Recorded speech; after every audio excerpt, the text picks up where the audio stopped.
Hello, I'm Father Joe Gambala, pastor of St. Malachy Catholic Church in Sterling Heights. Welcome to Saint of the Day. Today is October the 18th, the feast day of Saint Luke the Apostle. Well, if you read Scripture daily, and I sure hope you do, you might want to ask yourself, well, who did God inspire to write the biggest part of the New Testament? And you might say, well, probably St. Paul, he wrote all those letters, or maybe it was John, he wrote a gospel, he wrote the letters in the book of Revelation. But the answer would be today's saint, St. Luke, because St. Luke is the author of the Gospel of St. Luke and the Acts of the Apostles. Initially, they were put back to back. It's an accident of history that the Gospel of John is stuck between them. But if you finish reading the Gospel of Luke, it's probably a good idea to just start right away on the Acts of the Apostles.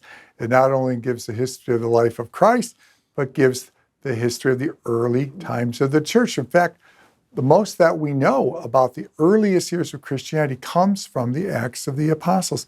Luke himself was not a follower of Jesus, but it was a Gentile who accepted Christianity, most likely at Pentecost, and over time becomes a companion of St. Paul.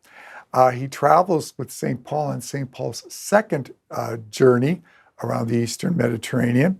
And for those who are into their Greek, or if you get a good translation, you'll notice there's some chapters where it stops talking about Paul went and he'll say, we went, because Luke's now there and he's including himself in the story.